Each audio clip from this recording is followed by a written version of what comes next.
नमस्कार। चंद्रकांत भट्ट अमेरिका से।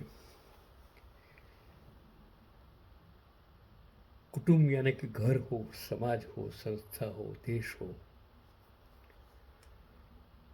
तो उसको चलाने के लिए फार्मिंग हो, खेती हो, उसको चलाने के लिए अगर एडमिनिस्ट्रेशंस, जॉब, रोजगार और नॉलेज नहीं हो तो न तो कुटुंब, न तो समाज, न तो संस्था, न तो देश प्रगति कर सकता है। आज के ज़माने में एजुकेशन, शिक्षा और अनुभव और सेवा भावना, ईमानदारी, वो सबसे बड़ी चीज़ है। और टेक्नोलॉजी के ज़माना में टेक्नोलॉजी जानना बहुत ज़रूरी है। उसके साथ आपके पास नॉलेज भी होना ज़रूरी है। आज सोशल मीडिया गधे, लोमड़ी, बेईमान, गद्दार को महान बना देती है, राजनेता बना देती है, लोगों को मूर्ख बना सकते हैं, लेकिन ये लंबे समय तक नहीं चल सकता है। अमेरिका की तरफ फ्रांस की खुफिया एजेंसी DGSE भी दुनिया में गोरे करतूत करती रही है। मैंने आर्टिकल्स पढ़ा। बुर्किना फासो के बारे में आपको जानना इसलिए ज़रूरी है कि यहाँ का इतिहास सीधे पश्चिमी हस्तक्षेप और स्थानीय क्रांति से जुड़ा है। और इस कहानी का नायक था थॉमस संकारा।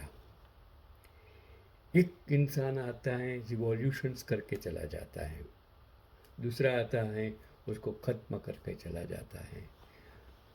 मैं हर वक्त कहता हूँ इसके लिए आप आज जो भी करते हो, मैं हर वक्त कहता हूँ कि भारत में कितने राजा रजवाड़े थे, महल थे, किले थे, गढ़ थे, सब कुछ थे। आज कहाँ ख़त्म हो गया।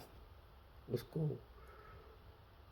रिपेयर करने वाला नहीं है, देखने वाला नहीं है, संभालने वाला कोई नहीं है। तो थॉमस संकारा के माता पिता उन्हें पादरी बनाना चाहते थे, लेकिन वो सिपाही बने और 1983 में उन्होंने बुर्किना फासो का राष्ट्रपति बनकर पूरी दुनिया की सुनवाई बदल दी।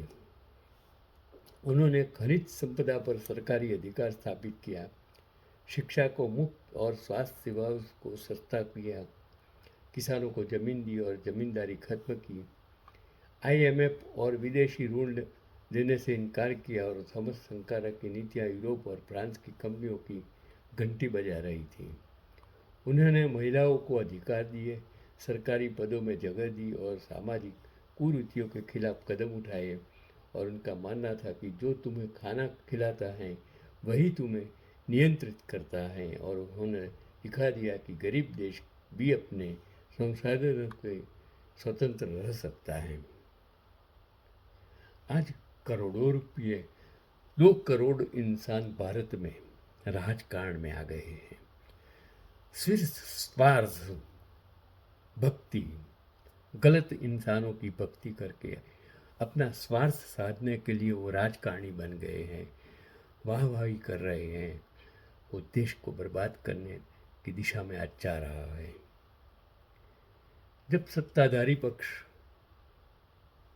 गलत रास्तों से सत्ता प्राप्त करते हैं, गलत रास्तों से अपने आप को लोकशाही कहते हैं, MP MLA खरीदते हैं, और वो बिकाऊ लोग जो खरीद कर पक्षांतर करके जिस प्रजा ने जिस पक्ष के लिए चुना, वो अगर पक्षांतर करेंगे तो वो लोकशाही का सबसे बड़ा कलंक है, जहर है, ऐसा मेरा मानना है। और जहाँ धार्मिक ध्रुवीकरण हो सिर्फ राजकीय सत्ता के लिए, वो देश कभी भी प्रगति नहीं कर सकता है।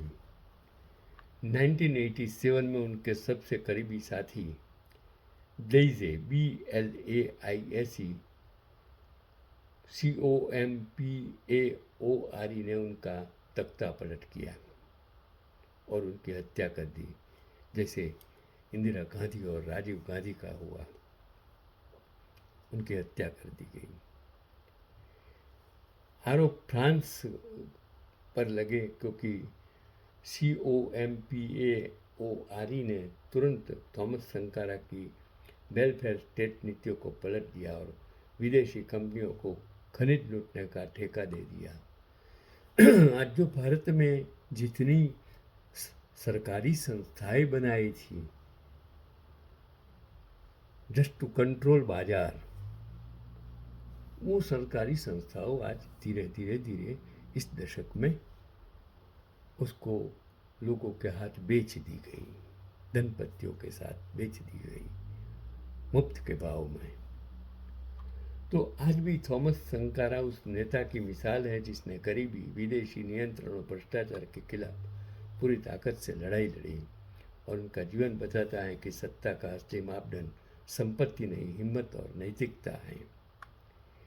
ईरान से आज पश्चिम इसीलिए खार खाए बैठा है क्योंकि उसके थॉमस संकारा की तरफ पश्चिम को अपना तेल देने से मना कर दिया, उसने झुकने से मना कर दिया और इजराइल के दिफा में अपनी ज़मीन पर बेस बनाने से इनकार कर दिया, और ईरान ने गुंडा टैक्स देने से भी मना कर दिया। आपने शायद कात्या वाली फिल्म देखी होगी जिसमें कात्या कहता है कि काशी मिल जाओ हमारे साथ, लोग इज्जत करेंगे, डरेंगे तुमसे। इस पर काशी कहता है कि डरा कर वो जीता है जिसके टटकट्टों में पानी भरा हो। आज इतने सारे लोग एक सत्ताधारी पक्ष के साम दाम दंड भेद के नीचे झुक गए हैं कि 24 घंटे में अपने आप को सरेंडर कर देते हैं। तो ऐसे लोगों से देश कभी चलता नहीं है। वो गांधी जी था, वो सरदार थे, वो नेहरू थे, वो शहीद थे, छोटे छोटे बच्चे 14 साल के जो उसके माँ बाप थे कभी डरे नहीं। इन लोगों ने गोली खाई, उन लोगों ने मौत को स्वीकार कर दिया, उस फांसी के फंदे पर चढ़ गए, डरे नहीं। और आज आज़ादी के बाद वो जन्मे लोग आज डर कर अपने आप को सरेंडर कर देते हैं, तब समझ लो आपके अंदर कायरता है, गद्दारी है, आप नपुंसक हैं, आप देशभक्ति के लायक नहीं हैं, आप वफादार नहीं हैं। सिर्फ सत्ता, स्वार्थ और डर से, कायरता से आप सरेंडर हो जाते हैं, वो गलत है। हालांकि काशी यदि कात्या की मान लेता तो काशी के गले में सोने का पट्टा होता, खाने में प्रोटीन युक्त व्यंजन होते और सोने के पिंजरे में आराम से रहता। लेकिन इस दुनिया में थॉमस संकारा जैसे लोग आज भी रहते हैं। शायद हर वक्त कोई न कोई इंसान यदा धर्म से, जब अधर्म पैदा होता है तो कोई न कोई कृष्ण, कोई न कोई अर्जुन पैदा होता है। हम शास्त्र तो पढ़ते हैं, रामायण महाभारत तो पढ़ते हैं, हम गीता की बात करते हैं, वो आपको एक पैगाम देता है। राम है कि नहीं, कृष्ण है कि नहीं, रावण है कि नहीं, लेकिन ये समाज है, उसमें राम भी है, ऐसे पात्र भी हैं।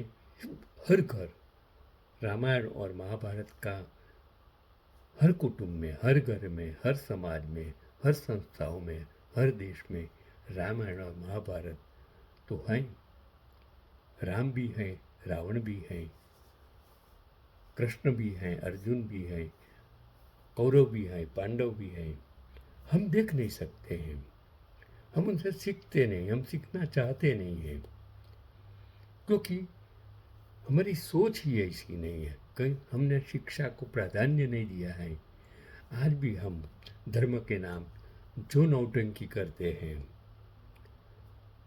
धर्म मानवता के लिए, इंसान के लिए होता है।